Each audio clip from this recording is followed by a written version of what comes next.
سياسي عبد الله عبد حاج عمر جوان وكمل السياسيين تقويان كرئيس سوماليلاند إن عبد الله ولا سعودي مالمي وجود بيجي وركي كسب بحياة كسب سنين قبل كهود وحدود لا قبل كمرود شح دبل الريو أرمها سمر كأكتو شرعي دستور كسوماليلاند ويالنا عاد محايدي هالكل جوجل كتو محاكا وبحي.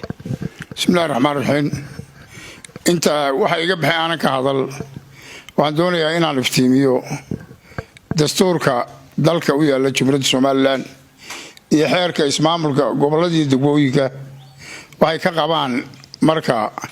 xuduud wax laga bedelayo amba meel la dejinayo dad waxa weeyaan sharciga dastuurku wuxuu leeyahay xukuumadda ayaa urunaysa waxay u gudbinaysaa golaha wakiilada go'aan gaarayaan guurtidu u tagaya markuu soo noqdo madaxweynaha ayuu ku noqonayaa madaxweynuhu markaas ayuu guddi magacaabaya soo sahamisa amba eegta sidii loo kala xadayn lahaa xuduudada iyo degmooyinka iyo gobolada dalka gobolka meesha gobol u qalantay laga dhigayo mid degmada wax ka bedelkeeda waxoo dhan guddigaasa markaa proposal soo jeedinaya saanka wasaaradda arrimaha guduhuna iyana way la wadaysaa qaybta weyn ayay ku leedahay oo de goboladii degmooyinka wasaaradda arrimaha gudaha ayay toos hoos yimaadaan marka qodobkaasi arrintan imika lagu dhaqaaqay ma waafaqsana waxa isna meesha yaala xeerka maamulka goboladii degmooyinka law number 23 wuxuu leeyahay isla wasiiqadii buu leeyahay saaxaga kore ka dastuurka ayuu raacayaa waxa ka dambeeya weynigi doorashooyin galay marka laga hadlayo xuduudada degmooyinka xuduudka degmadu wuxuu noqonayaa inta laga dhamaynayo xeerka goboladii degmooyinka iyo ka caasimadda Hargeysa meelihii doorashooyinka saraadiiqda ay dhigteen ay ka codeynayeen ayaa xuduudka degmooyinku eegayeen marka haddaan ka hadlo arrintan Beligubadle waxay dhigteen Hargeysa waxa ugu baalaysay masala meel sanduuq la dhigo meesha la yiraahdo keer inta Beligubadle ku beegan halkana waxay ahayd meesha la yiraahdo abaar caanale dhinaca galbeed marka kuwa Beligubadlena waxay dhigteen dirfaale abaasweyn iyo baargo waxaaba intuba waxaaba ay dhigteen waxaaba markaad eegto waa 18 kilomitir ka yar marka isteeda hooska laga soo tiriyo waa 12 kilomitir meelahaas marka waxa weeyaan qodobkaasna ma ogola ilaa inta xeerka caasimadu dhamaanayo amba uu dhamaanayo xeerka goboladii degmooyinku sidaas ay labadaba u qeexeen u cadeeyeen anigoo qadarin u haya wasiirka arrimaha gudaha mudane Maxamed Kaahin Axmed iyo maayirka Abdikariin Axmed Mooge maashi waxa ku jirta caadifad waliba aan qabyaalad iyo jirdiid aanay ka marnayn marka waxaan leeyahay xukuumaddu caadifadu inay hogaamiso maaha xukuumaddu dadka waa inay iyadu hogaamisaa waa inay shuruucda iyo dastuurka dhowrtaa marka anigu waxaan qabaa waxaan imika la isku haysto hawd oo kale de xuduudkiisu marka halkan la geeyo waxa way 60 kilomitir baad soddon marka la soo jiray Hargeysa la soo raaciyo soddon baa ayaa haraya bariya galbeedna waagi Maxamed Siyaad Barre ee dawladdan dabadeed laga hadleen ahayd xuduudka beel baa laga dhigay beeshu waa sub district amba delegaato waxa la yiraahdo waxa xuduudkeedu ahaa wadada Makaahil ee galbeedka ka marta Faraweyne allay bada kala socda waa xuduudka Hargeysa halka ugu baalaysa barina waxay ahayd beesha Beligubadle wadada la yiraahdo waaxlay marta ee dabagoray kala qaybisa ood weyne iyo Hargeysa kala qaybi jirtay ee dabagorayaaliyo u dhaxaysa 29 halkaas uu marayay line 45 degrees marka 45 bari loo eego geographiga waa line berbera ku dhaca uu soo noqonaya dacar beel madheera bari ka xigta dabeedna wuxuu soo kacay galbeed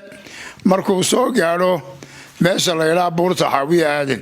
Sheekh Abdaal maqaayada inanta iyo shay u dhaxaysa dacar buruq iyo Sheekh Abdaal xidid ku dhacay halkaas uu kaga dhacay badda meesha kaabadu ku taalo ee kala socda degmada Berbera iyo degmada Hargeysa oo meeshii timirta lagu beeri jiray ina beegsi madaxda ka mashruuca timirtu ku yaalay halkaasa xuduudka Hargeysa u tagaya intaasa beesha Beligubadle waaga hore xagga xeebta lama raacin laakiin waxa la yiri intaas oo bariga ay wadada dabagurayaal kala dhacaysa iyo maxaan ku raay iyo labi sagaala iyo taa allay badaya faraweyna u dhacaysa inta ka dhacaysa oo xabaale ka rogan xabaale ku beegan intaasa beesha degmadooda ay intaas ahayd marka bariga laga diiday oo qanci waayay xamar bay tagay weeska toodeen waa laga gooyo salaxle beel gaar laga dhigay kadib markii haddana aynu dawladda noqonay inuu dalka qabsanay ayaa Beligubadle degmo loogu abaalguday isla markaa waxa saxay Salebaan Maxamuud Aadan madaxweyne Masiixiin madaxweyne ku xigeenna Masiixiin waxa laga dhigay haddana halkii xuduudkii beesha ahaa ee wadada waaxlay ee dabagurayaal iyo kala qaybisay labi sagaala iyo tii faraweyne allay baday intaas intii xuduudeedu ay ku fadhido hore ayaa lagu celiyay haddana bariga laga diiday bariga markan waa salaxli iyo deegaankeeda dabeedna waqtigii cigaal muddo ay hadalkaasi taagnaa cigaal baa isla yiri haddana markii hore Maxamed Siyaad baa yiri beel baan idinka dhigay Beligubadle waa la simantiin degmada markay noqotay sidoo kale haddana diidmadii baa timid dabeedna haddana waxa dib loogu celiyay Maxamed Xaaji Ibrahim cigaal markii nabadda la qaatay 87kii ayuu haddana 97kii baan jeedaa ayuu baashina laga dhigay maxaan ku dhahay degmada Salaxlina degmo laga dhigay marka laba degmo siman bay haayeen riyaal haddana gobolku magacaabay gobolkii galbeedka markii hore waa laga ogolaaday bariga ba haddana Salaxle baa diiday marka waxa weeyaan nasiib darro dad walaala ah oo meel ku wada nool oo meel la kala tagayn in garaadkoodu siiyo mar walba inay isdiidaan waa wax laga qurux badan yahay anu Salaxle baa tagay waan ka qudbadeeyay waxaan ku riyooday Salaxle degmo laga dhigay intaan dagaalkiiba u socday waan ugu bishaareeyay degmo noqonaysa way noqotay abaalmarin baa la igu siinayay hotel Star oo dhalinyarada Haldoor ee Salaxle ama reer Hargeysa amba ciida gale ay qiimeyn igu soo sameeyeen aniga ninkii mashruuca manhal isbitaalka manhal iyo Ciiro Maayir aniga shaadi waxa la igu guddoonsiyo Star Cabdikariim baa midig tagay fulay guddoonsiye waan ka hadlo waxaan waraadha gobolka Hawd baa meeshii taagan gobol Gaaroodi la yiraahdo ku waalateen ma imanaya Gaaroodi kan Hawdka iimaansado aan wada qaadano waa 18 kilomitir ma qaybsami karaan tus gaaro laba ma qaybsami karto marka ilaahay dad buu idinka dhigay meel ku wada nool salab ina guuxa waxa asaasay Maxamed Cali Xasan adeerkaya saaqa Cabdi Guuxa buu qabay inankii u seedigaas oo joogay Maxamed Cabdi Guuxa ayuu si kaamkeena guuxa saas ku baxay Salaxle waxa asaasay ugu horeeyay Ahmed Caalin heetiye abi Ahmed heetiye oo ahaa gudoomiyaha gobolka tiimbara abiyaha ayaa Salaxle asaasay abtigii buu siiyay inuu mutabacsi ayuu siiyay meesha la yiraahdo maxaan ku dhahay qoolacday waxa la ayaa asaasay Cabdiqaadir aw Xuseen Maxamed Case oo Cabdiqaadir kan ma aw Xuseen Maxamed Case Cabdiqaadir ka guurtida ku jira aabihii isna nimay ehlihiin buu siiyay tuulada toon ina shalmadiran la yiraahdo ayaa ugu hordagay oo isna family-ga isna wuxuu siiyay nima tol ay nin xididiin oo reer Salaxle meel oo baala la yiraahdo la mid isna riyaadana degi jiray isna nin wuxuu siiyay tolka ciida gala shanta tuulaba shanino de magac marka la sheego araba ayaa lahaa shan waxay siiyeen xidid ay haayeen dadku waa dadka nooca isku ah xoog lagu ma kala qaadin ma kala maarmi kartaan laba gobol ma kala noqon kartaan waxaan leeyahay waris ogolaada istiidmadan imaka durkinta Salaxle ninna libin bay u noqonaysaa ayaa ugu muuqata oo reer Beligubadle imaka dareenka shiine maayirka Beligubadle wuxuu arkaa nin laga guuleystay Cabdikariim Axmed Moogana nin guuleystay buu dadku u dhigaya midna ma khasaarin midna ma guuleysan waxaan leeyahay waxayna xukuma waa shuruucda dalka marka waxaan leeyahay caasimadda sharcigeedii gacanta lagu hayaa baarlamaanka ku hor yaala anu talaan ka dhiibtay ma qabo baligubadle iyo 100 degmo yaryar baa la sameeyay meel waliba inay degmo noqoto oo jiliba degmo noqdo yaadar dawladnimo iyo qarannimo midna kuba wanaagsanaa anu talaan ka dhiibtay gobolka Maroodijeex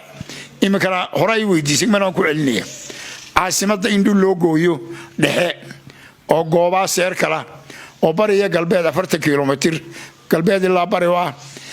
koonfur ilaa waqooyi 40 waa oo gooba galiyay iyo labadii gobol ee hareeraha Gabiili iyo Hawd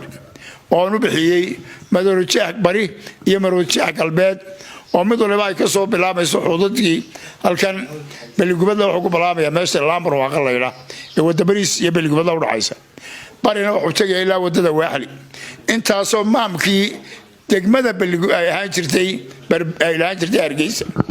ayaa ku riday ilaa badda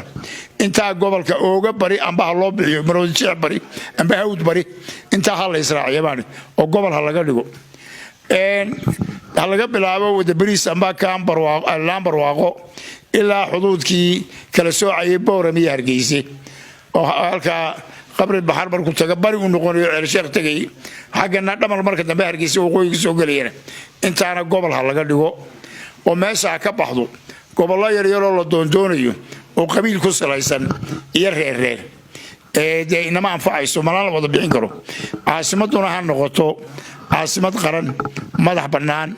ummadda Soomaaliland u simantay oo deegaan gaar ah ku suntanayn oo ninka Soomaaliland dadkeedu iska sharixi karaan shaqo ka gali karaan business ka gali karaan deegi karaan dhisan karaan caasimadda intaana horaan ugu hadlay imikana baarlamaanka rasmi baan ugu gudbinayaa markaan la taliyaa Axmed Maxamed Maxamuud Siiraayo la taliyaa madaxweynaha waan u qoray intaasaan u qoray imikana tiibaan ku celinayaa marka Hargeysa caasimaddu la noqoto gaar laga dhigo labadan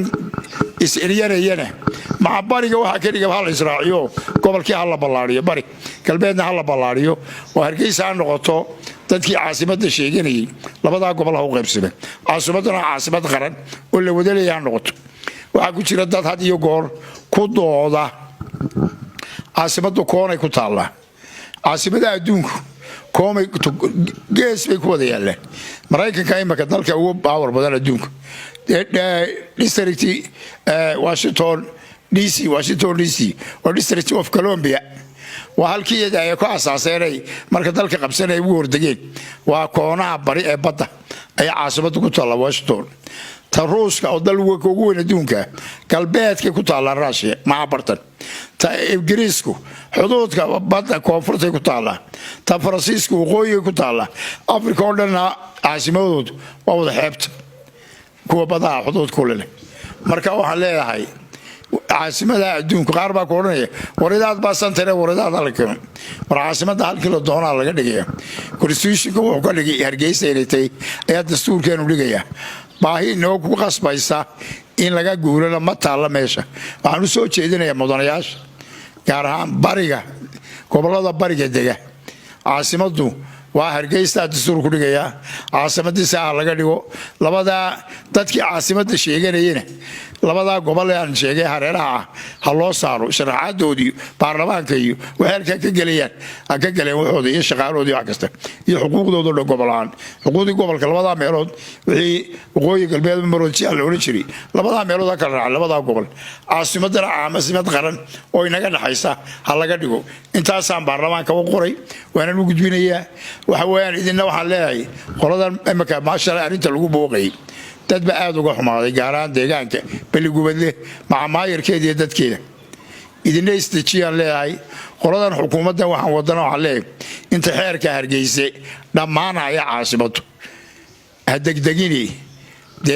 la suwaynta waaba loo fadhiyay oo yaa waxba inaga xumaaneen inta ay noo kaadi